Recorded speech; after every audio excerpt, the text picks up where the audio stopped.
It's Fightful's The Hump with Jimmy Van and Sean Ross Sapp. Fightful.com. Yeah. What's up, you guys? Welcome to Fightful. I am Sean Ross Sapp. This is The Hump for July 2nd, 2025. This is where Jimmy should be right now, but he's having trouble connecting. He's going to join us for the first probably 15-ish minutes of the show while we talk about a couple of topics. Then at 2:30 Eastern, I will be joined by Mark Raimondi, who wrote this phenomenal book, Say Hello to the Bad Guys, How Professional Wrestling's New World Order Changed America. We'll be talking about this, about a lot of different things, but by God, we are here to talk about what you guys want to talk about as well. Get your super chats in, get your humper chats in. We would greatly appreciate if you guys did that. It gets, it allows us to know what you guys want to speak about. Yeah. Let's listen. Didn't know Jimmy Van was SRS's hands all. Might as well be at this point. I could do shadow puppets, and at least I show up to work on time. Jimmy said having an OBS issue. I'm like, bro, this is StreamYard. And you can just connect directly. I don't know why. Why do you need to resize it in 2025? What are we doing here? They got options. Look at me. I got a new camera angle, all that good stuff. I got Sting's final water bottle up there. Our great friend Vicky has the other one. So much shade. I mean, listen, a lot of shade when I'm doing hand puppets up against the wall or anything like that. I don't even know how to do them anymore. But we've got lots to talk about. Get your super chats in. Get your humper chats in. Please leave a thumbs up on this video. We would greatly appreciate if you guys did that. We had a story on FightfulSelect.com. Going to go ahead and ask you guys, please subscribe. It's just $5.99 a month and $64 a year. You get exclusive news every day, highly accurate news every single day. I do Q&As there. It's not just audio Q&As. Grapsity does Q&As as well. I have a Q&A article there every single day. We have a Discord, an exclusive Discord, of which today Tony Khan confirmed a story that I had on there from over a year ago when he revealed that Coldplay's tour is what caused All In to be not in London this year. Wild. Even though, if they were going to go ahead and do it in July, maybe they could have done it. We have news on an AEW return. Somebody says, who's the return? Subscribe to FightfulSelect.com and find out. But we had news yesterday on WWE's immediate future in Saudi. And Jimmy's still having trouble with his StreamYard, so I guess he's not going to join us. I'm just going to go ahead and take this bad boy off here. Damn. Hate to see it. But I had news on WWE's immediate future in Saudi. So this year they had one show, and it was the Night of Champions show. They've got Royal Rumble announced, so it's going to be a big year already, right? So a lot of people said, oh, just one show a year. Like, does that mean that it's coming to an end? Quite the contrary. It is going to be 3 shows next year. FightfulSelect.com confirmed that as of now, the working plan is January for Royal Rumble, May, and then November. Now, with a show tentatively slated for November, that naturally will cause some inquisition and speculation as to maybe Survivor Series. So here's where that kind of stands. With the potential of Survivor Series, they would have to move it off of Thanksgiving weekend. They've done it Thanksgiving weekend the last 3 or 4 years.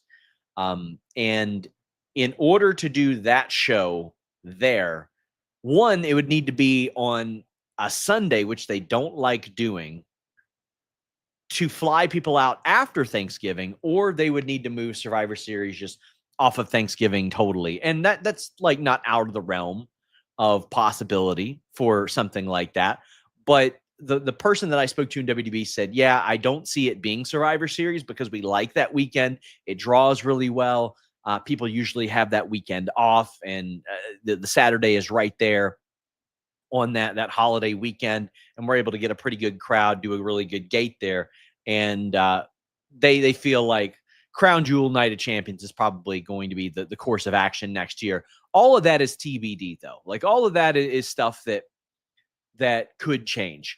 But as of now, they are slated for 3 shows. They're going to start working on the Royal Rumble show, like internally in Saudi Arabia, in the next few weeks. Had a whole bunch of people last week that were just shocked. They're like, oh my God, you talked to the Saudi government? I bet you did. Yeah, as it turns out, when we get the dates, locations, names of these shows, it comes from the people who put on the show, which is the Saudi government, who confirm a lot of this information. But next year, 3 events planned in Saudi. Interested in how you guys feel about that one. There was also a subject that I know Jimmy wanted to talk about, and we'll give him time before I get into it, because it was the fan signing thing, and you guys know how I feel about that.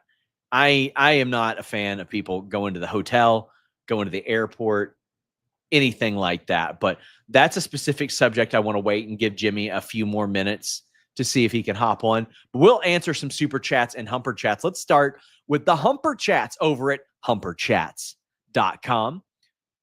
We've got Nets Braves saying, do you know McAfee's status with WWE? He's been hinting at hosting a home run derby live stream, which takes place the same time as Raw. As the latest I had heard was that he was taking a little bit of time off from that. And oh my God, look who it is. Look who it is. Technology. Technology. All you got to do is log in. That's all. Yeah, that's all I got to do. That's all I got to do. Yeah. Myself up a little bit. I'm blurry. Look at that. Got a new camera angle, Jimmy. But the latest I had heard about Pat McAfee is that his deal, like, I don't want to say paused. I don't want anybody to aggregate this. He was feeling a little burned out. College football is right around the corner anyway. That's going to be a priority. But Jimmy, when I had reported on the Corey Graves stuff earlier this year, people were like, I understand why Corey's frustrated, but the reality is he'll be back in the chair by the summer anyway, because somebody will fall out. Like, it'll happen. And they were right. They were right about it. Yeah, I mean, you know what? I've always liked Pat McAfee because I like how genuine he is when he calls the action. Too. But at the same time, he just can't do what Corey does. I mean, he just can't. You know, his ability to call the action is almost like Vincent Mann with What a Maneuver. You know what I mean? Yeah. Corey Graves calls everything to the point that sometimes Michael Cole is like, what? Yeah. So, you know, there's definitely a place for him. And I like McAfee, but I definitely think he's better used in spurts as opposed to full time. And with college football coming, I imagine he's probably done for a while. We've got Ryan says, you think we get any non-WWE women in the Battle Royal? I do. I think that they will. I think they will probably lean into some TNA people and stuff, and they should. I think they should do that. But Jimmy, before we get to the specific subject that I wanted to talk with you about, here's one that you can help answer. Keeping this message purposely broad. What needs to happen for you to deem All In Texas a success? I would say that personally, right now, it's already a pretty significant success based on their gate numbers. What's it at? From an internal standpoint? It's going to be a North American record, whatever it might be. But that's what that's what Dave Meltzer reported. Personally, I think that them getting past their Grand Slam total would be a success. 25,000, I think, would be very, very solid. And if they could get beyond 25,000, I think that's pretty impressive for a non-WWE company. I think if we've learned anything from WWE now, it's kind of more about the gate than the attendance. Sure. So I'd like to know what the gate's going to be. I'm sure if they, I don't know what they've eclipsed, if they've even eclipsed 1 million by now. I'm assuming they have. Yeah. But if they can get a couple $1 million on a gate, I'd consider that a success. You know, it's not all about the attendance anymore. And then, of course, what they do on pay-per-view, because pay-per-view is still part of their business model. And then, of course, do they get the belt off Moxley?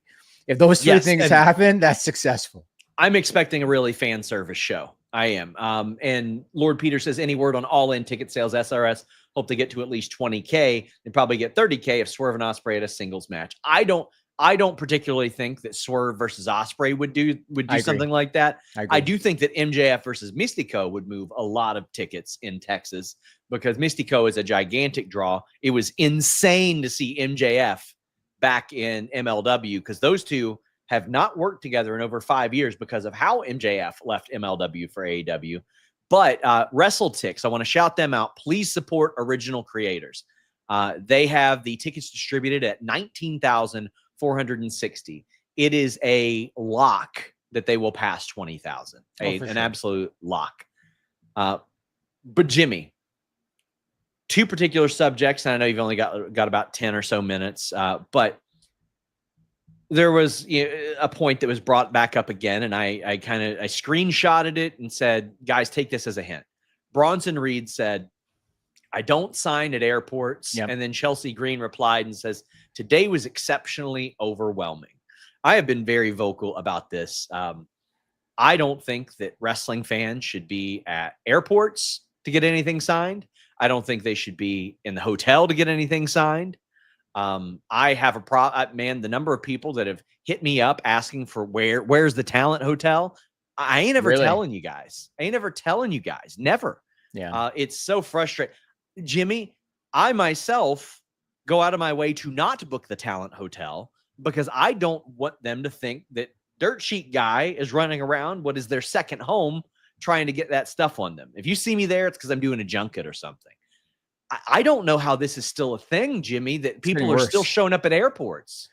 Yeah, to me, the airport thing isn't even the worst of it. Like we've seen a lot of videos in the past about people going to the airport, and sometimes it's because they want to get a bunch of stuff signed that they're going to sell on eBay. That's a big reason for it. Sometimes they want autographs or selfies. I'll never forget seeing a video of Rhea Ripley doing an interview at Arrivals, and Kevin Owens walking by and asking, "Are you all right?" Because it's like, what the hell are you doing interviewing somebody at Arrivals? So sometimes that's a big thing, but Jimmy, and I want to make it clear, it's not just autograph hounds. Like a lot of the stuff that you see from the TMZs of the world is what some people call street journalism, where they're going up and shoving a camera in somebody's face like this. Yeah. Hey, what do you think of? And then they sell it to TMZ or somewhere else. Yeah. Do you remember, Jimmy, when we had a guy who applied and like that's what he did? He tried to get a job with Fightful and he goes, "You don't have anybody that does what I do." And it was an MMA guy. Yeah. And I looked at his body of work and I said, I don't want anybody that does the type of thing that you do. Then we hired James Lynch, who did way better. Like I don't have any respect for that style. I don't have any respect for any of that. Go to a meet and greet, support these talent, for the love of God. Yeah. To me, the problem now goes beyond the airport. We've heard a lot of stories over the last few years. Everybody knows the Sonya Deville story. There was one recently where a fan is now facing federal stalking charges after showing up at Liv Morgan's house. That made the news. Yeah. There were stories about somebody doxing Roxanne Perez. Bret Hart gets tackled at the Hall of Fame. Seth Rollins gets tackled by a fan at Raw. And most recently, just matter-of-factly in an interview, Rhea Ripley's talking to Chris Van Vliet and just matter-of-factly says, I was in Australia with my husband on vacation, and we get a notification on the Ring doorbell at our house, and there's a woman standing there smiling into the camera at our house looking for Rhea Ripley. And that, to me, is where things, people have knocked on Arn Anderson's door and got him to sign belts and stuff. And let me tell you guys, these are the ones you know about. Yes. The one, because I can't tell you how many times I can. At least 4 times in the last 2 years since the pandemic, I have had wrestlers communicate to me that they were chased. One was attacked, stalked, or harassed interpersonally or at home, and they just didn't want to bring light to it to give that person any attention, but it had happened. Oh yeah. I think one of them was physically assaulted. One of them was physically assaulted. I think the problem is that social media now and the internet, they've humanized the wrestlers. And in my childhood as a wrestling fan, there was no internet. And so I only saw the wrestlers in character on television or in magazines. I never saw them on social media using their real names, which a lot of the wrestlers do now. I never saw them posting videos about where they live, posting videos with their family. You know, if you're a heel, but you're posting videos as your real self, as a babyface, whatever. Never saw any of that. Now, the internet has humanized people, and the internet has done something else. It's made it capable. It's made people capable of finding these people.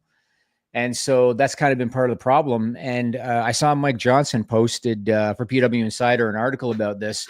Basically, with a jarring tweet to promote it. Yeah, I know. Yes, I did. I did. Bless him. But I do think that, you know, fortunately, we do have security to a degree. I mean, a lot of people now have home alarm systems. You've got Ring doorbell cameras, stuff like that.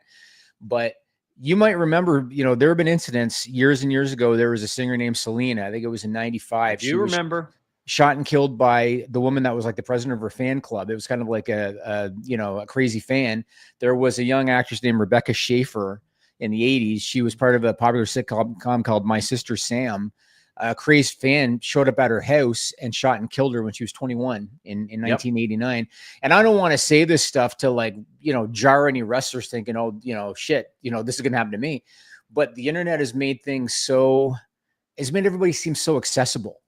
Monica Seles, if you remember, in the 90s, the tennis player, right? That was stabbed. Yeah. I think that wrestlers today should not take things lightly when it comes to security. I think especially if you're a female talent, and I'd be careful. If it was me, and if I was a popular female talent, I'd be very careful what I post online. Sure. I wouldn't be posting anything with my house. I probably wouldn't say what city I live in. I'd be very careful about that because Jimmy, I try to not post stuff about my house on here because, and I mean, that's just me. These are, first off, women who are much more vulnerable in that, much more susceptible to parasocial relationships being developed online, and more susceptible to attack and all that stuff as well. Like it's frustrating. Yeah. And, you know, the autograph hounds, the eBay resellers, you know, obviously they're not looking to physically hurt anybody. They're just crossing the line because they're, you know, greedy and looking to sell stuff on the internet and lazy and lazy too. But the ones that show up at your house, like, that's got to be a concern to people. And so Rhea Ripley, you know, the way that she retold that story to Chris, she was very calm about it. She wasn't home at the time, and I think she had neighbors that, you know, checked up on things, whatever. But it's concerning. Not everybody's got Buddy Matthews behind you. You know what I mean? Yeah. So Nico says the fact that some of these street journalists and fans think they're entitled to a photo or autograph at any moment they please is crazy. Go to the conventions. Don't be vultures. Yes. I mean, they have merchandising deals and fanatics deals for a reason. Like, and I understand it. Some of you all have kids, all that good stuff. I understand that. I do. But also, these are real people, and that gets detached from wrestling so much because, listen, when John Cena goes to the grocery store, he's still John Cena. It's not like Walter White when he goes to the grocery store, he's Bryan Cranston now. He's still known by his name, all that stuff. And but even for wrestlers with work names, like we talked about this before, Roman Reigns, if they see Roman Reigns at a restaurant, they don't see Joe Anoa'i. Yeah. They see Roman Reigns. That's the difference between, you know, typical entertainment and pro wrestling. And I've told this story before. Years and years ago, I met the late great Sherry Martel, and I made a stupid Mark comment to her. I said, "I can't believe I'm hanging out with Sherry Martel." And without even hesitating, she said to me, she said, "I pay bills just like you do. I have problems just like you do. You know, the only difference is that I have a job that has me on television." Yeah. And that's what she told me. And I've never forgotten her saying that. And that's how it is with pro wrestlers, man. They're regular people that have a job that puts them on television, and that's it.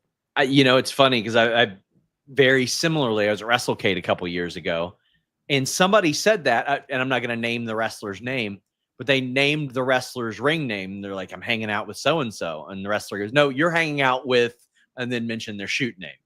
They're like, "That's who you're hanging out with right now. Not a performer, not anything like that." Right. And see, I've seen it the other way too. Sorry to cut you up, but I've seen it the other way. So I've seen videos. I saw a video where Christian, when he was still with WWE, went out to see the crowd, see the fans outside, and he went out to take pictures and stuff. And there were several people that said to him, "Hey Jay, hi Jay, hey Jay." Yeah. And I saw that, and maybe I was just thinking too much of it, but I was just like, you're not talking to Jay right now. You're talking to Christian at a WWE show. You know what I mean? But Speaking a lot of of, people want to look at it like that. Tanner Lee says, any word if now the plan is to have Cope and Christian together by the time All Out rolls around in September, Toronto? I hope so. I mean, it was the plan for All In. Obviously, it's not now. And I think that could have moved some tickets as well, their reunion, but they didn't do it. How many more minutes you got here, Jimmy? 7.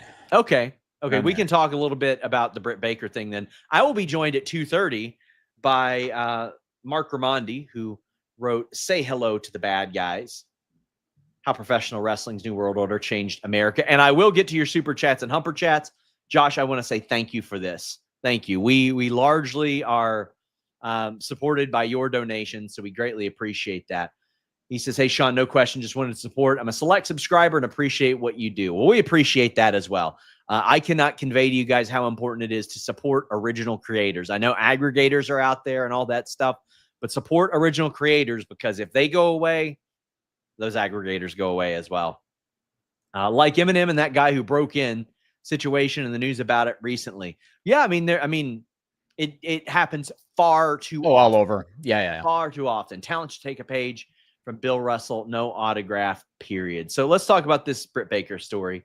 WrestleMob says, thanks for covering the lead story today, Sean. Well, hate to tell you, but I've heard opposite of what was reported today, which was that Britt Baker wanted out of AEW. Now, this is after she shared an inspirational quote about the value of bottled water, depending on where you go. And after this report today that indicated that she wanted out of the company and was actively looking to get out, she had replied to a comment from Natty on that post that said, careful, Natty, the dirt sheets will have a field day. So, Jimmy, what I have heard was that people around her, this was news to her, news to them, and they had indicated like she would not make it a secret to us or anybody else if she wanted out of that company. And those we spoke to in AEW say they have not been told that she wants to leave. People that I talked to that saw her on the convention circuit recently, AEW talent, said it wasn't brought up to them. And she even told Sammy Guevara she'd see him soon. She hasn't been booked for StarCast. They have no idea if she's booked for Dallas for All In.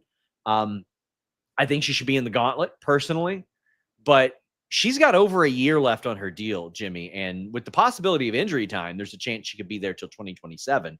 She was slated for that match with Serena Deeb, which didn't end up happening. And there was a conversation to bring her back. I just don't know what side caused the holdup there. There had been an internal discussion about her being brought back for a prominent Double or Nothing match, but I'm not even sure if that made it back to Britt Baker. But the people that I talked to, like in a higher up capacity, just had not heard this. And the way that they laid it out to me was like Britt Baker would not pause to tell us if she wanted out of this company. Right. Cool Fool says, if Britt Baker signed with WWE, would they allow her to keep their brand deal she's been promoting? To some degree, possibly. She would probably be smart enough to negotiate that in. But she is a dentist full-time, Jimmy. That was going to be my first question. Highly rated, 5 stars all over the internet from what I see. She's still practicing as we speak right now? I believe so. I know for a while she kind of reduced it, but yeah. I think she'd get to keep her brand deals unless they conflicted with WWE. But Chris says, is this a bad look for how Tony has treated Britt Baker? I think it's a two-way thing, Jimmy. I think that, based on some of the things that we have heard, understandable, but also I always hate the idea of benching people for the period of which she's been benched. Right. Plus, it immediately followed her being out for like a year with an injury. So it's been basically 2 years of her career that she hasn't been in the ring. Right. I mean, you know what? If I don't know what her motivations are, so I obviously can't speak for Britt Baker, but I'll say this. Sure. If I was in a situation where I could do full-time, what I went to school to do, which she probably makes damn good money doing it. So if I could do that and I'm still getting paid by AEW, the hell am I going to complain about? Why don't you think Danhausen's asked for his release? He's still doing all the same indies and getting that WWE or getting that AEW pay on top of it. Right. As Penguin Nation says, thanks. This is for you, Jimmy. Make sure you watch All In. Yeah, I mean, I don't know her motivations. I mean, we look at Mariah May, and everybody knew that her dream was to be in WWE. That's what it was. Yeah. Britt, she's probably making pretty good money in the dentistry field. And if you're getting that contract on top of it, unless her motivation is, I really want to work WrestleMania, Sure. you're in a pretty damn good spot. It's hard to complain. Yeah. And I mean, time heals all wounds. I think she'll be all right. Sean, I know you're going to watch All In. I'll be there. I'll be there doing media. I'll be there at StarCast. I will be there. I'm very excited. Somebody jokingly said, Jimmy, how's your daughter, Viva Van? So I didn't know that I'm suddenly like 60, because she's got to be at least in her 20s, right? Who? Viva Van? She's 32. Yeah, 32. Thank Old you very enough. much. My kid is my oldest is 10. Now, granted, I had him late. I did, but my oldest is 10. Well, Jimmy, we will bid you adieu. We're gonna hear from our sponsors, and then we will be back with Mark Raimondi, the author of Say Hello to the Bad Guys. Very excited to talk with him about this. But Jimmy, get the hell off my show. If you're a wrestling fan and you're frustrated with all the services you need to watch all the different wrestling shows, Fightful has your solution with nordvpn.com/Fightful. Change your virtual location with just one click, and you'll be able to watch Raw, SmackDown, NXT, and PLEs on one Netflix account. You'll also be able to get a lot of pay-per-views at a much more affordable price than you do here in the United States. This is a must-have for wrestling fans. That way you don't have to have 7 different accounts to watch all of the shows that you want to watch. In addition to that, they have a great 30-day money-back guarantee and an incredible deal right now going on. But that's far from it. You can protect yourself on their VPN service, the fastest in the world. Shield your data from snoops and criminals. Protect yourselves on public Wi-Fi, and it's available on all your devices and operating systems. NordVPN.com/Fightful. And we're back, man. Look, it's still got his Jimmy Van overlay. I kicked that off. Well, let's get that off there. There we Jimmy go. Man. There we go. I wouldn't do that to you, man. Look at this plain ass background. You know what we'll do? We'll fire up a Cincinnati Bengals background. Oh man, for this guy who gets the benefit of covering Jesse Bates on a weekly basis. Jesse Bates is the freaking man. I really like him. I really enjoy covering Jesse Bates a lot. I do not enjoy that you get to cover Jesse Bates. Let me tell you, I am ecstatic that you got out of MMA. Only survivors of MMA coverage. Me too. Yes, exactly.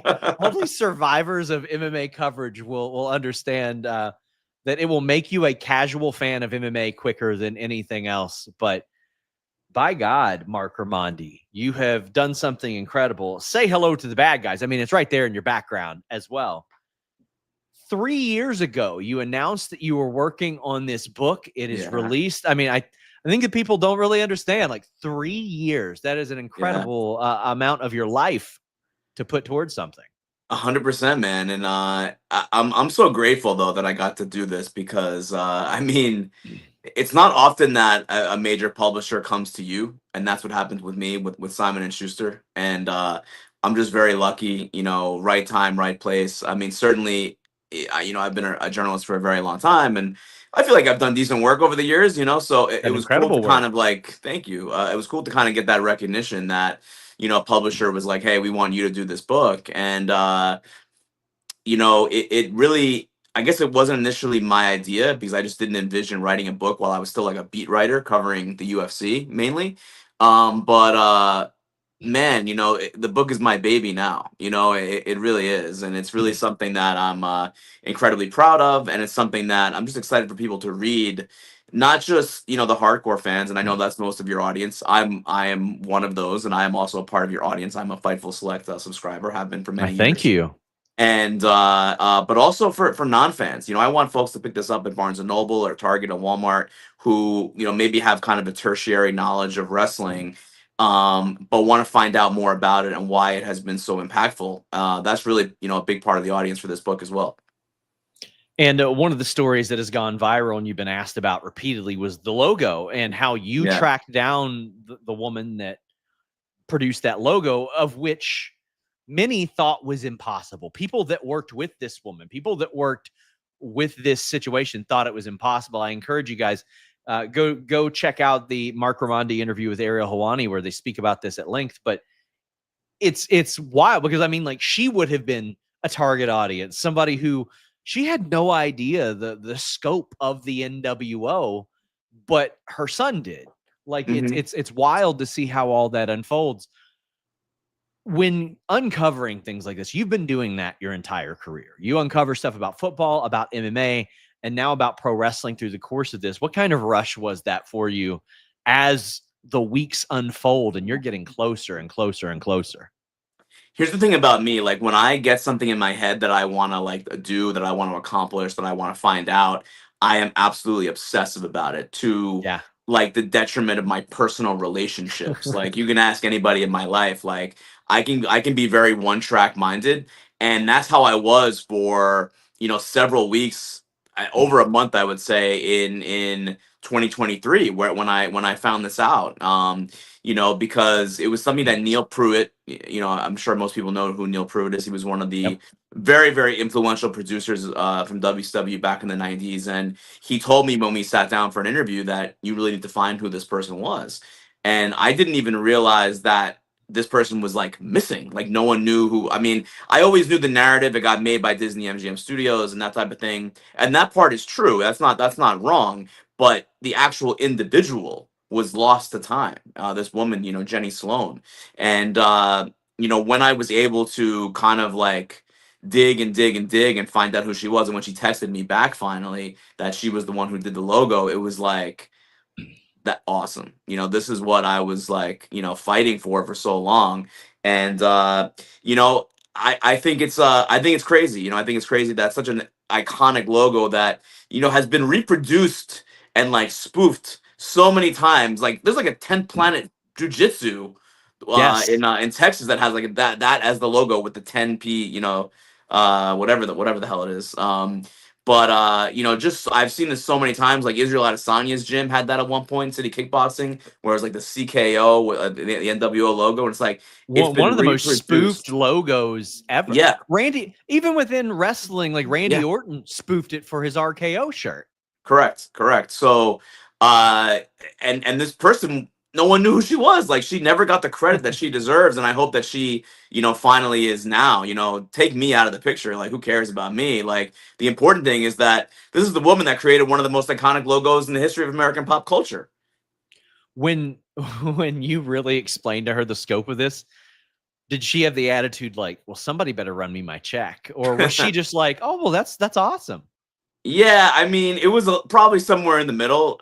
The first thing that she asked me was like, how many t-shirts did they sell? And boy. like, I was like, you don't want to know. Like, I don't know the answer to that, but it was a whole lot. It was, hundreds of thousands. I mean, certainly millions of dollars worth in t-shirts, and it's still, and it continues today, 29 years later, after Bash of the Beach 96, and it's still a top seller on the WWE shop. And it's just remarkable, the whole thing. But I think she understands, like, this is just what it is, like, for creatives, and this, it's like you're doing a job, you're getting paid your salary, and you're not getting a commission on what you're producing. Sure. And if it it hits lightning in the bottle, it hits lightning in the bottle, and then someone else is going to end up making the money off of it, not you, not the creative person who did it, unfortunately. But that's just the way it is. But maybe part of her was kind of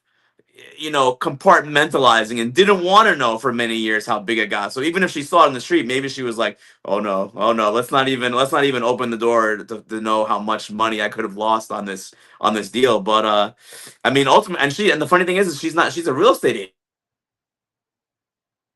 Oh, we lost you for a second.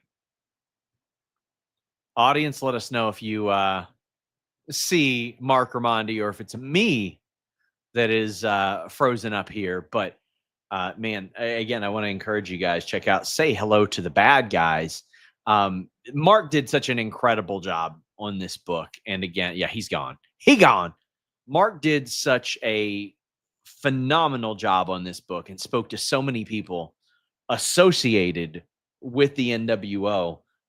Neil Pruitt is a guy that I know a lot of you all might not know by name, but is somebody that Oh, here we go. We got him back. We got him back. That was weird. I think I got a call or something. That's weird. Maybe somebody took over your internet. How about that one? I was just speaking about Neil Pruitt, and I was so happy that you spoke to him for this, because I know a lot of like really, really plugged in fans might know who he is, but like he is also the voice of the NWO. He is correct. The proceeding has been an announcement paid for by the New World Order. And he even had told me at one point, like, it wasn't supposed to be that. Like, so it's wild how a lot of the success of this was almost by accident, despite the good booking of it, Mark. Yeah, no, it was so fly by the seat of your pants. And it's like, I put the, the excerpt went on about the logo on Reddit. And I think that whoever made it wasn't even my idea to make this the title, but the title was like, she didn't get paid for it. And that they couldn't even afford color. And a lot of people were asking, like, WCW was like spending all this money on, Hulk Hogan's contract and Macho Man and Hall and Nash, but they couldn't afford color.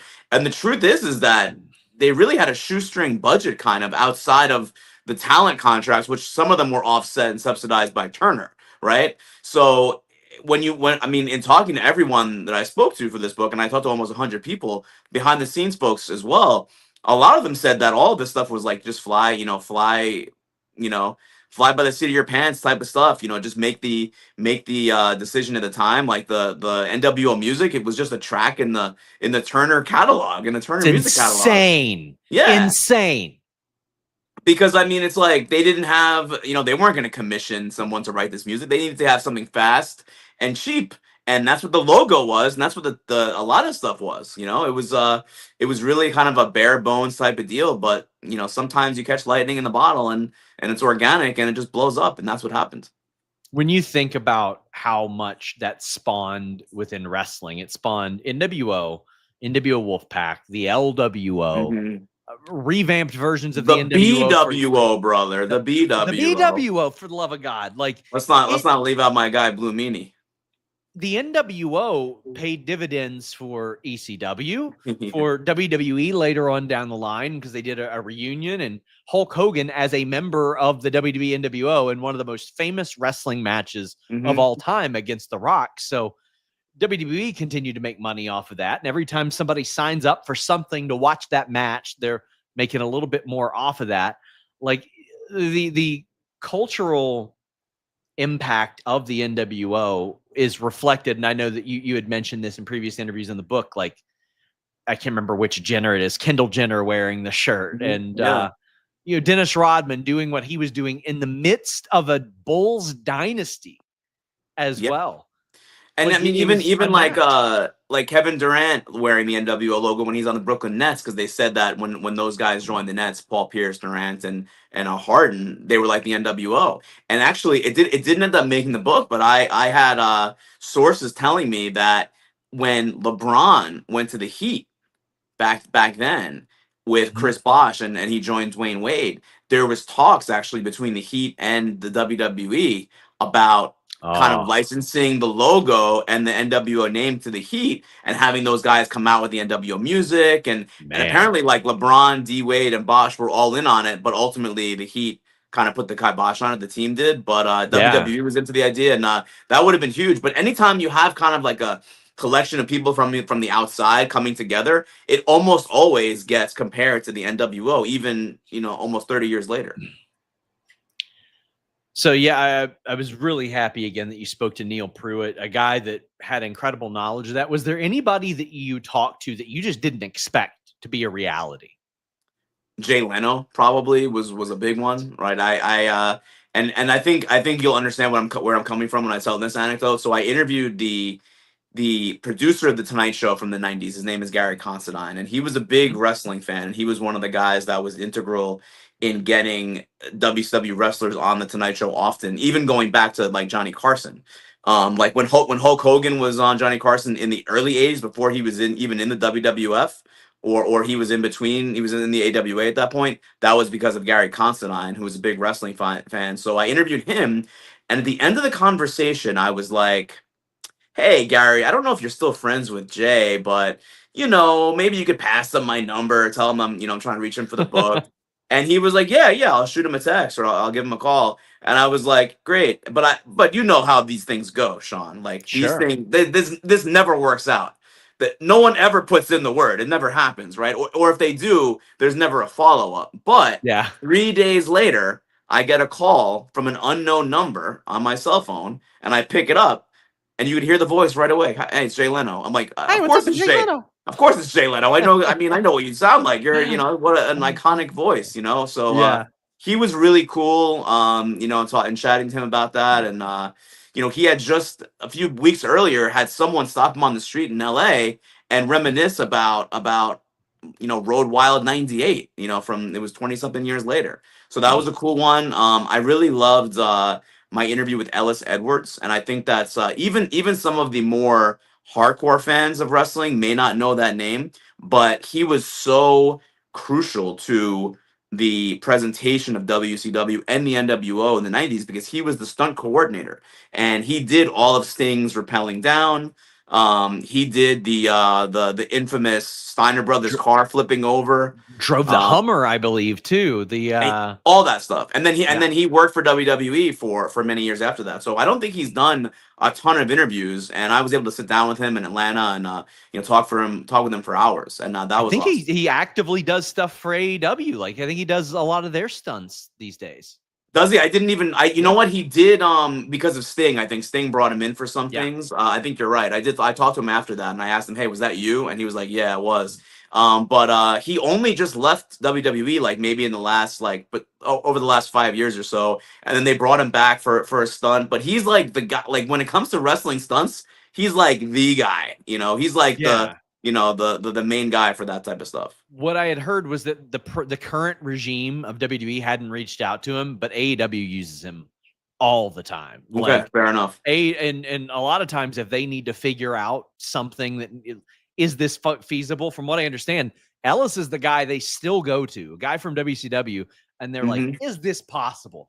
Can we burn a house down? Can we blow something up? Can we set Jack Perry on fire? Is this a possibility?" And he's like, "It will be." I think his answer is almost always yes, because he's I don't know if you've ever talked to him, but he's a bit eccentric, but in the best way. Like he's just he's very passionate about what he does, and he's just a really fascinating guy. I actually got a story. It wasn't from him directly. It was via an intermediary because I've not spoken with him. Right. But it was about the Vince McMahon limo, and he explained how they had two limos and they had to make it match to the inch where it was in the shot for them to do it, which is unbelievable. But he has been the guy for that stuff since the mid 90s, which is unbelievable. The Steiner Brothers car flipping over, like if you watch it back now, it still kind of holds up in terms of like how good it looked. It really looked legitimate. Like they got their car, turned over. And I mean, a car did get turned over, but it was Ellis Edwards driving, not Rick Steiner. So you mentioned how Simon and Schuster approached you. Well, what goes through your head when that happens? Because I mean, this is one of the most buzzworthy topics in wrestling history. Quite frankly, it and Stone Cold Steve Austin ushered in an era of television rating success that has never been matched and never will be matched now as a result of changes in television. What is your reaction when you're approached about this? I think it's complete BS. Like I think it's fake. Like I get this email and it's like, who is this guy? Come on, this is not real. I had to Google this person's name, the editor from Simon and Schuster, and I really didn't believe it because I get a lot of emails, every day from PR people, from just press releases and so many different things I see every day. And I thought that was just one of them. There's just no way this is possible. There's just no way. It's like a book, really? Like, but it turned out that it was indeed real. And I spoke with that editor. His name is Yadon Israel, and he was a big wrestling fan growing up in Brooklyn. And we chatted, and we kind of like hit it off like immediately. And he's become like a friend throughout all this process. Really good editor, and just kind of the vision of wrestling as something more than what people want to paint it as, more than what the stigma says, right? And that's kind of like where the idea was born, like inside of both of us, editor and writer. even before we ever spoke, even before we ever had, he ever had the idea to do the NWO book, and I was the one who got, chosen based on an article that it was in ESPN.com. We just had that idea that, wrestling should be, the conversation about wrestling should be elevated. We should not be treating it like it's this, second-rate, lowbrow form of entertainment. I mean, Shakespeare was considered that kind of entertainment at one point, right? In his days, it was considered a soap opera for poor people, and I feel like if you listen to some people talk about wrestling, that's how they paint it. But in reality, it has had so much influence on American culture that, I mean, Donald Trump is in the WWE Hall of Fame. Like, when are we going to start, noticing that this is like a major contributor to like our world that we live in every day? I'm going to bug you about some football because we got a humper chat. Here we go. Taco Biter says, as a Bengals fan, a humper chat? What is a humper chat? Oh, listen, buddy. We have, hold on, let me see what we got. I have adopted a camel as our mascot. Look at that. Fightful's the Hump. Now, people thought it was a play on WWE's The Bump, but no, I just like saying the word hump. It's not Oliver Humperdink. No, I mean, listen, it can be a camel's hump. It can be another recreational private activity. It can be a lot of things. Plus, it's very fun to explain. We're on a Wednesday. But it says, what do you think of the moves that are being made in Pittsburgh this offseason? Do you see them as a true Super Bowl contender? And what do you think the outcome of Bengals versus Pittsburgh series is going to be this year? We ask a man who covers the Bengals' best defensive player right now, Jesse Bates. How you feeling about the Pittsburgh Steelers moves? I think that Aaron Rodgers, Darius Slay. Just got Jalen Ramsey, right? Jalen Ramsey, who got cooked for 160 in the Super Bowl. But hey, whatever. By Jamar Chase, no big deal. I do think they've made some pretty strong moves this offseason. There's no doubt about it. Arthur Smith was the coach of the Falcons. Now he's the offensive coordinator for the Steelers. And, I think he's a really good offensive mind. And, if him and Aaron Rodgers can mesh together, and Aaron Rodgers can show more than he did last year with the Jets. And I think toward the end of last year, he started to play better. And they always say, it's always the second year after the torn Achilles where you really start to kind of become more of yourself. Granted, he is old, so I think a lot of it hinges on Aaron Rodgers. And then I think the defense is going to be great. I mean, it's Pittsburgh, right? The defense is almost always formidable, and they have a lot of talented players in that defense. One of them was just at Raw the other night, right? Cam Hayward and Connor Hayward were there that night. So, I think defensively they'll be good. The offense is probably going to end up just going wherever Aaron Rodgers takes it. So if he could have even like an above average season, I think they're going to be pretty strong. I mean, they put literally anybody behind center and they win 9 games a year. I mean, that's the type of bad season I wish my team could have. Yeah. Which, I mean, lately it has been. That's what the Bengals have been doing. But I sort of respect last year's approach of, well, we're not going to spend much money on either one of these quarterbacks, but one of them has to not suck. And both of them ended up okay. This year, they're not paying a lot for Aaron Rodgers, and they're spending money elsewhere. I think it's honestly a smart method. I wish that my team's front office would be as smart as the Steelers have been in recent years, quite frankly. But I also do admire that the Browns really took to heart that thing where they're like, we'll just bring in 2 quarterbacks and see how it works. And they're like, yeah, we're just going to bring in 5 quarterbacks and see how it works. see how it shakes out. Maybe one of them won't be terrible. Got to be one of the strangest quarterback rooms, because it's not just 5 quarterbacks. It's 5 like very unique quarterbacks, right? It's like Joe Flacco, who's been around forever. Won a Super Bowl, won a Super Bowl, but it's also been kind of like, the best backup quarterback in the NFL over the years. Then you have, Shedeur Sanders, who we all know the draft story, right? They drafted Dylan Gabriel before they drafted Shedeur Sanders, right?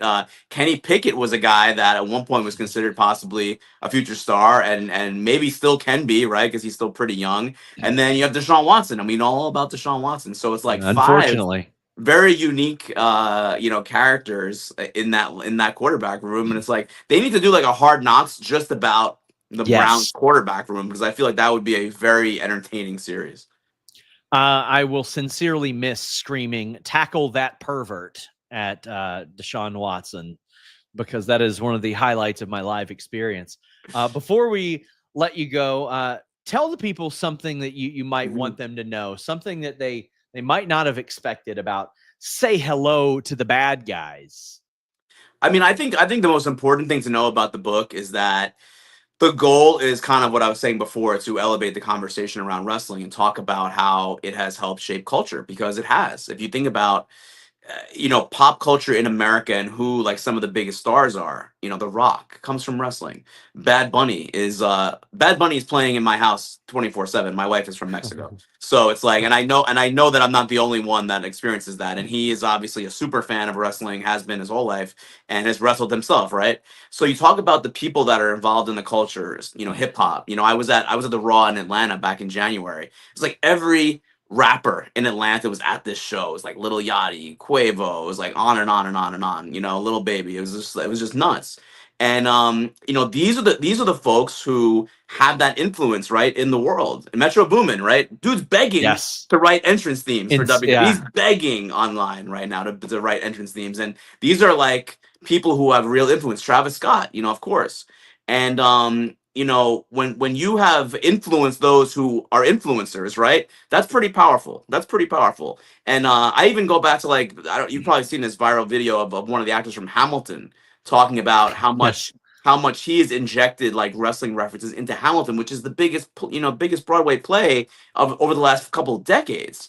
And wrestling really touches every part of the book. And if you're asking me, that's in the book particular, I interviewed Andrew Yang for this book, and he was a presidential candidate, against, in the Democratic primary in 2020, and he grew up a wrestling fan, and he freely admitted that when he was going up to do a speech, he would be channeling his best pro wrestling promo, and it applies to that world as well, politics, right? So it's like, and he also said, like, knowing, understanding wrestling and growing up with it, it helped him understand Trump more. The phenomenon that was Trump, his rise, right? For better or worse, it was a phenomenon, right, Sean? So I urge those who, certainly the hardcore fans are going to know a lot of the NWO story, but the book is not just a book about, hey, here's what happened with the NWO. The book is about how the NWO started that big boom period of the 90s that led to the Attitude Era, that led to Stone Cold Steve Austin, that led to The Rock, by the way, one of the biggest stars in Hollywood now in 2025, right?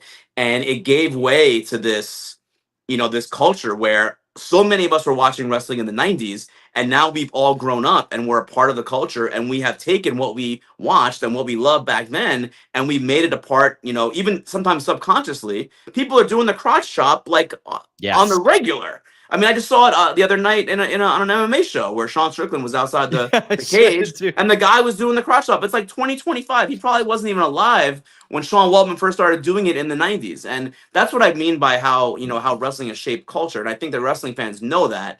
And that's one of the most important things about this book, is that let's start elevating the conversation about wrestling. Let's eliminate the it's fake, right? BS. Yeah. Let's get rid of that. Let's take that out of our vernacular, right? Let's talk about wrestling for what it is, as something that has completely shaped American culture, again, for better or for worse. And that's kind of the big thing that I want people to know about this book, that it's accessible to non-fans. I think it's extremely accessible to lapsed fans who were watching in the 90s and who no longer watch. And there are so many of those people, man, because more than 10 million people were watching on Monday nights back then, and now it's a much lesser audience to an extent. But I ran into so many people wearing NWO shirts at the airport. Thank you for buying that.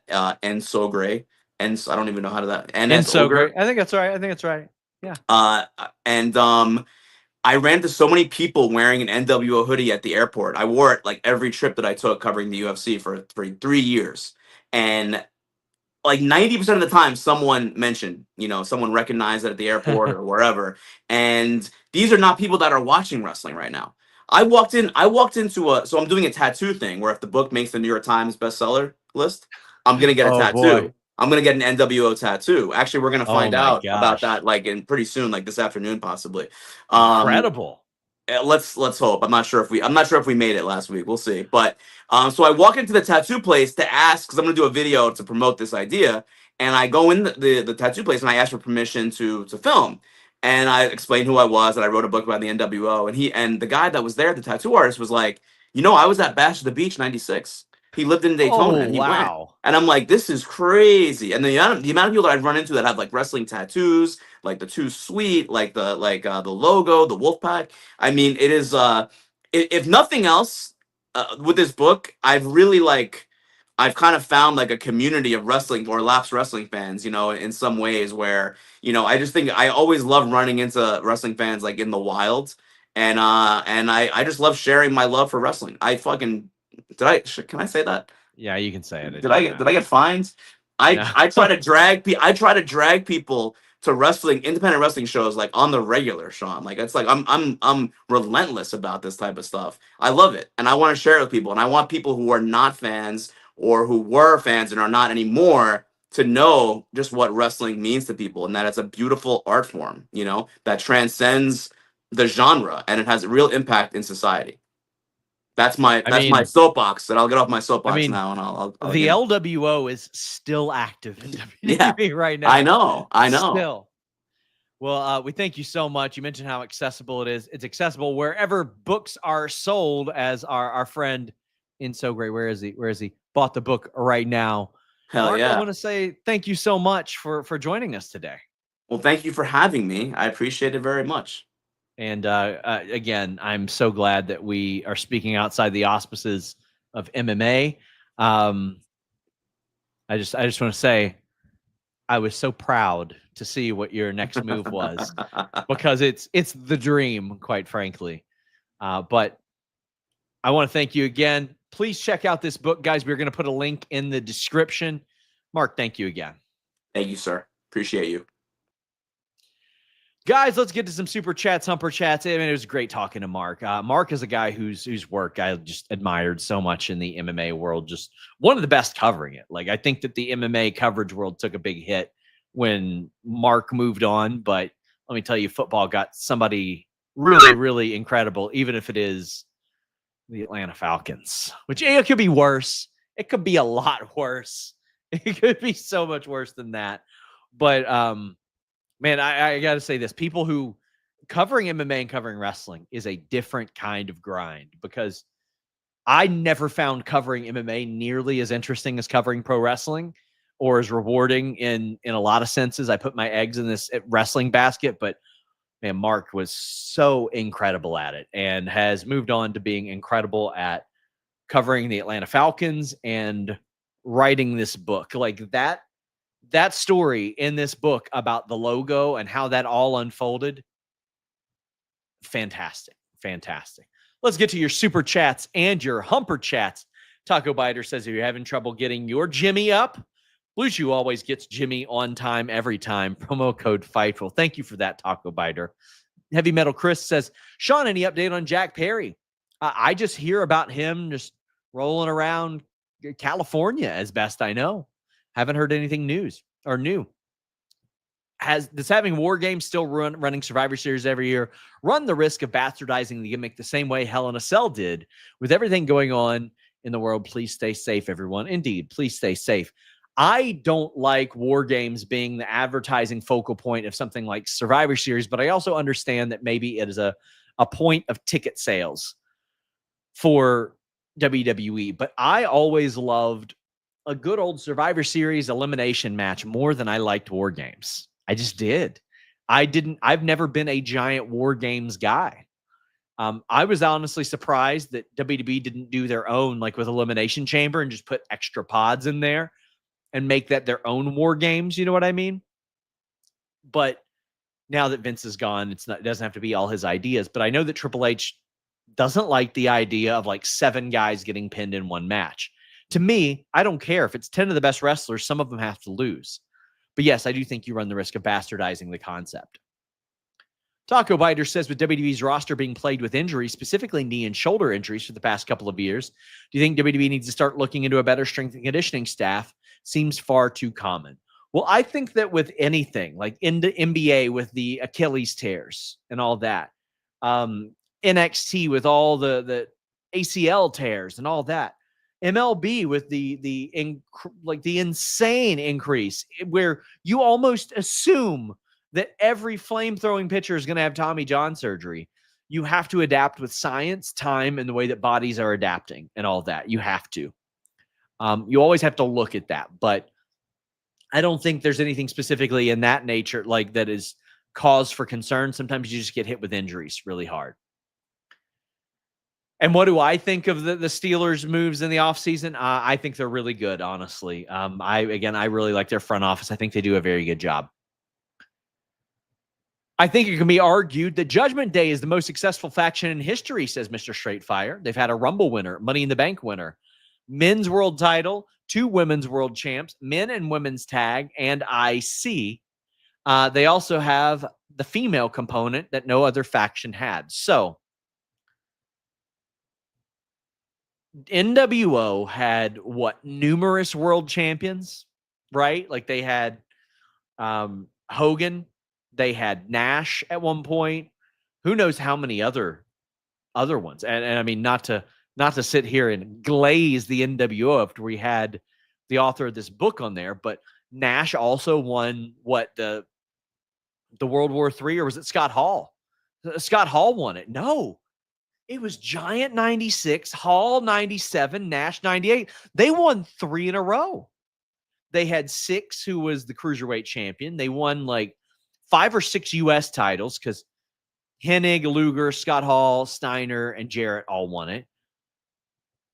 Hogan, Nash, Savage, Bret Hart all won the world title as NWO guys. They had outsiders, Sting with the Giant and Nash, Scott Hall with the Giant, and then Ron and Don won the tag titles. They had TV championships as well. They're in the Hall of Fame. Listen, I think it's up there. And then if you include NWO Japan, Chono, Norton, Muta all won the title as NWO Japan guys. The tag titles, they all held those as well. Muta and Norton won the tag league. NWO is up there, one of the most famous matches in history. This would be good. And again, yeah, Bullet Club's got to be up there as well, man. Bullet Club's got to be up there. Like, if we really think about Bullet Club, let me see. Because they've been at it for 12, 13 years. Let's look at them. Let's look at Bullet Club, who far more instrumental than a lot of people will ever give them credit for. Here we go. ROH World Championship, twice with Adam Cole, once with Cody. They won the tag titles, TV title, 6-man titles. Let's see. Even in AEW, Trios champions, CMLL, you had their branch winning the world title and the tag titles. Cody as NWA world champion. You even had Amber Gallows as the Bullet Babe winning the women's title. And then they've won everything in New Japan. Jay White, Kenny Omega, Evil, AJ all won the world title. And then every single thing. Like, man, it's tough, dude. That's tough. That is a full video conversation right there. That one's pretty deep and pretty tough to decipher there. Oh, man. That was a fun one. In your opinion, wrestlers who left AEW for WWE, you feel any should have stayed with AEW? Do you think Judgment Day getting the tag titles was a pivot move due to Liv getting injured? So I don't know that it was for sure, but it certainly feels like a lot of things pivoted, because I think that they were probably headed towards a much different direction and probably looking to get Dominic as a babyface, which they still seem to be doing, but they've really looked like they're stretching it out now. Liv was involved in so many different things.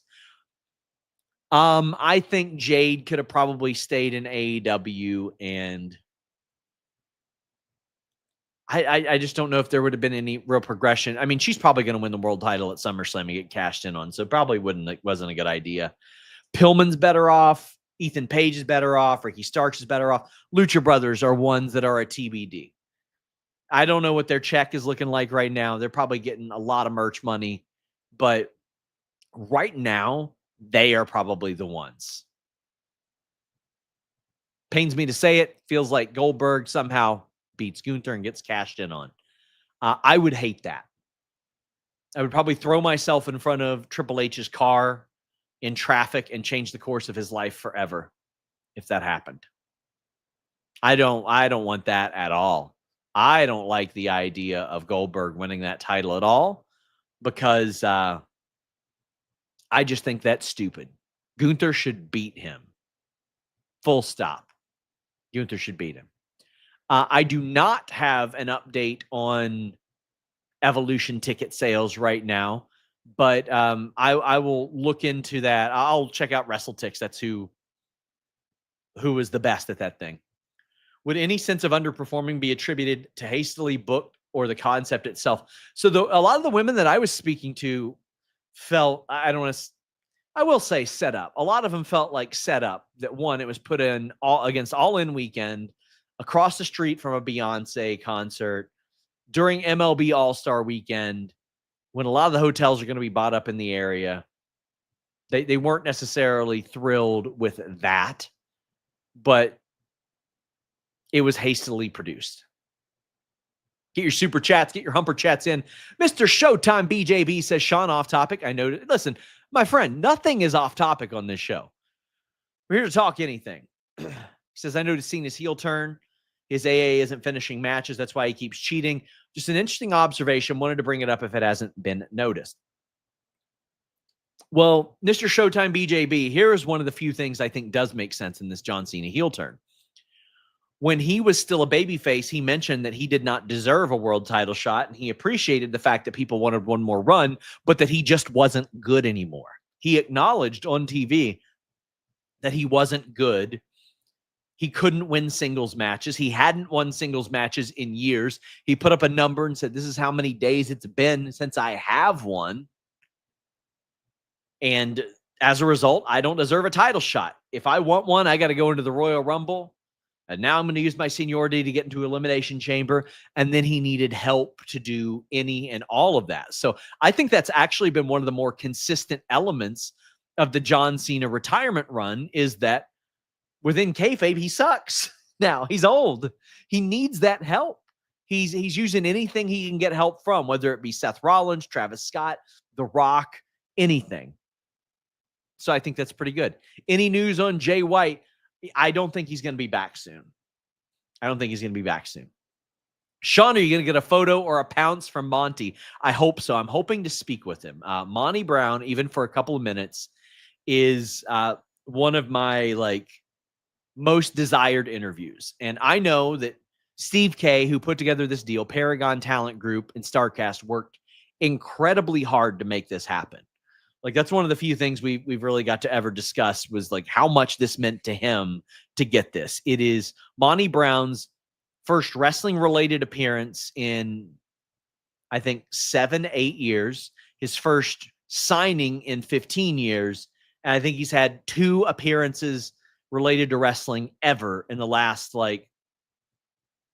17 years.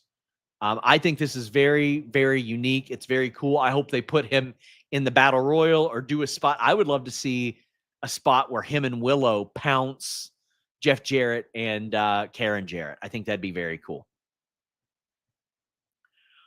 DJ Cass says, what's up, you guys? Hope everything's all right after 4.5 months of wrestling referee training. Made my in-ring debut at a dark match for AML. Oh, my God. First off, shout out AML. Shout out Tracy, who has long run AML, one of the greatest guys in wrestling. WrestleCade is an absolute must visit. I just want to scream that from the rooftops.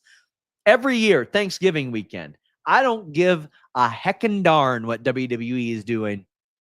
I am in Winston-Salem, North Carolina for WrestleCade. It is a must watch. Incredible wrestling. Just great area. I love North Carolina and meet and greets, all that stuff. But DJ Cass, my dude, I cannot wait to hear how this went. I bet you killed it, man. I bet you killed it.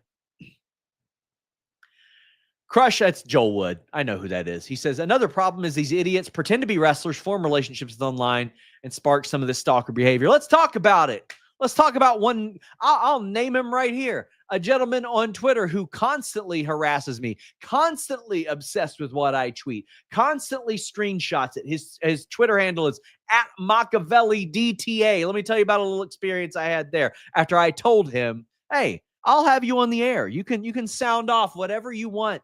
Confront me about whatever you want. Well, let me tell you what I found out about that gentleman. On his actual Facebook account, he has a claim under his occupation. It says, trained at the Monster Factory. Well, you know what? I hit up Danny Cage, who trains people at the Monster Factory. He said, I ain't never heard of that guy. It also says trained under AFA at WXW. Well, obviously, if you've got that on your Facebook profile and you try to add some random wrestlers throughout the wrestling world, they might think, oh, okay, I might have met this person, or they might be seeking advice or something. No, just a creep. Just a creep that got caught posting half-naked AI images of pro wrestlers and is now obsessed with me and a bunch of other wrestlers. Got barely 2 brain cells to rub together. That's who that gentleman is. And I came to learn that because a few indie wrestlers hit me up and they said, hey, do you happen to know who this guy is? Because we were sitting around in this locker room and noticed that he had friended all of us, post some oddly bigoted stuff. And we're like, how the hell did he get? We don't know him. So I asked around and somebody in a wrestling company goes, oh, yeah, this is who that guy is. And we have informed our talent to not talk to him because he's a weirdo. So there you go. Just Mass Does Wrestling says, I hope Gunther squashes Goldberg. I do too, but I think they will give him the respect of having an actual competitive last match. And listen, I do believe that Goldberg deserves a competitive last match. What he contributed to wrestling, although not always a positive, I greatly respect his contributions to pro wrestling. I think there is an absolute place for somebody like Bill Goldberg, and he was a juggernaut, man. Like, I got a lot of respect for Bill Goldberg. There's a lot of things that I see that he does, and I'm like, what? Okay, but I've also got a lot of respect for that man. DNC Digital, our good friend, says, found Fightful years ago when I was going through things. Wrestling has been a safe space and the one constant in my life. My birthday was Sunday. Thanks to you and Fightful for having an awesome community. DNC Digital, this is one of my things I'm most proud of in our community. We do not accept bigots. We do not accept bad people. If you are a bad person, if you harass people, listen, I get people claim I dox people all the time. If you do that, don't want you in our community. Don't want you there. If you're harassing people, if you're being terrible to people, if you're a bigot, I don't want your $6. I want good people to pay $6 because I believe that cultivates a better community and we have a more lovely time talking pro wrestling. First off, happy birthday to you. And thank you so much for those wonderful things that you said about our community. If you love North Carolina so much, come to a Deadlock show. Any surprises for Dynamite tonight? I haven't heard of any Dynamite surprises, but we do have a Fightful Select report on a talent that looks like they could be returning soon. And we'll have another one tomorrow. But I would love to go to a Deadlock Pro show sometime, and I will. I eventually will. Larry Love, I will see if you laid down a comment on this or if it's just a super chat to show us some love. We will greatly appreciate that, and we will thank you. Sean, if there was any indication Cross was leaving WWE when his deal is up, would WWE continue to drop merch for him? It wouldn't make sense. So that's what makes me think either he has signed or will sign. And I think that if he signs, he's going to play it very close to the vest. And I've mentioned this in the past. I think it serves him well to keep that close to the vest because it plays up the him versus establishment thing. I'll tell you the funniest shit that I saw was a bunch of 19 and 20-year-olds like, oh my God, Sean glazing, carrying Cross. Like, am I not allowed to like pro wrestlers? And the most surprising thing is, wait, Sean Ross Sapp likes a guy with a shoot wrestling background? Sean Ross Sapp likes Shayna Baszler and Natalya and Siri Kondo? This guy likes MMA-inspired wrestling. Oh my God. It's almost like I launched and dedicated my life to an MMA pro wrestling crossover site and trained catch wrestling under a bunch of people who worked with Billy Robinson and Josh Barnett. Like I did a show with a guy who had a UFC career and transitioned into pro wrestling. Like I used to do a bunch of podcasts with Elias Theodoru and Sean Pearson and Frank Trigg, a bunch of guys who crossed over into those things. It's unbelievable that I would like people with a shoot background. Insane, right? But yeah, I think he's going to stay. What happens first, Camille and Wardlow on American Gladiators or AEW TV? Okay, so this is a tough one because they are filming American Gladiators right now. And that's why Wardlow and Camille are off TV of late. I can't speak to why Camille was off TV before that. Wardlow got cleared earlier this year, and they had a meeting, and they decided, well, it doesn't make a lot of sense to bring him back right now. But I think, I mean, based on what I've seen, it hasn't necessarily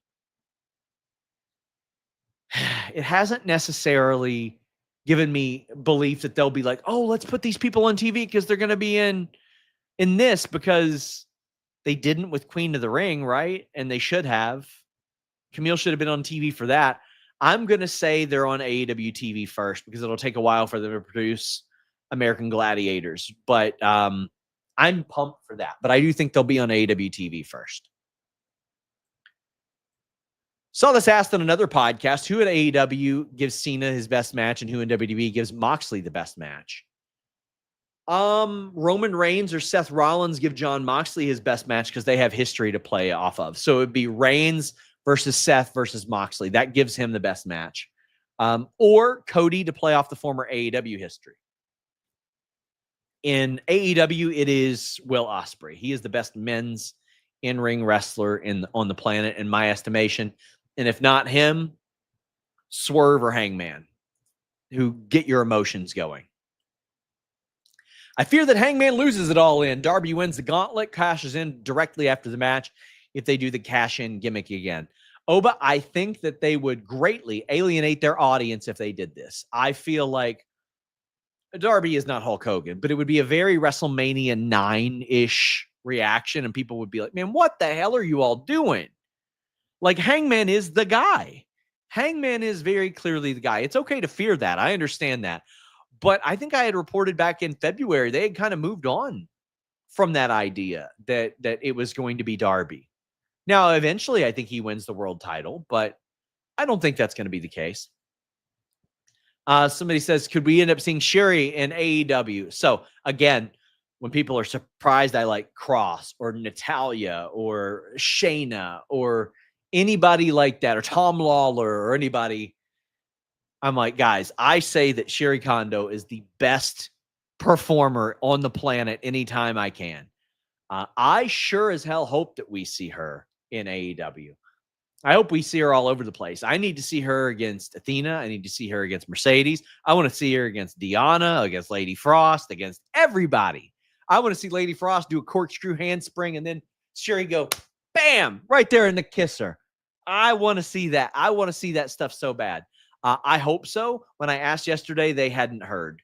But, oh boy, I hope so. Sherry Kondo, I was not happy that she lost her way out of the UFC. I wasn't. Because I wanted her to succeed. I love that as well in that crossover. But I want to say this. I knew that she would be headed back to pro wrestling.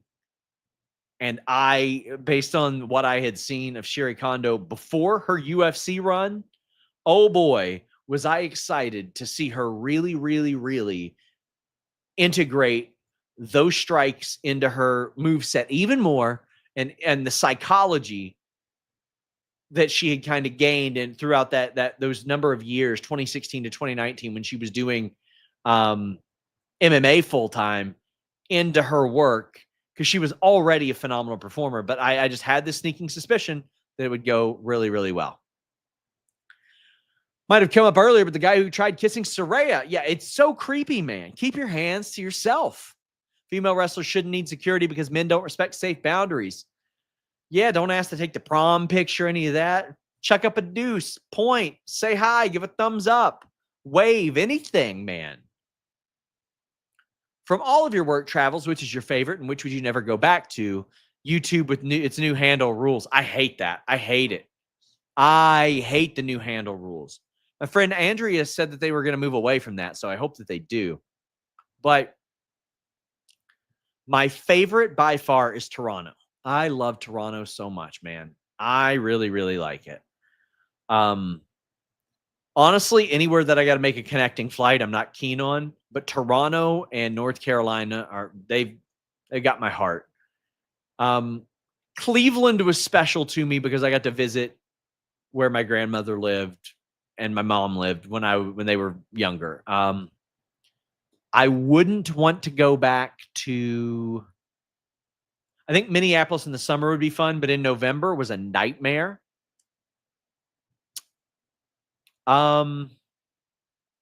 Jacksonville wasn't great.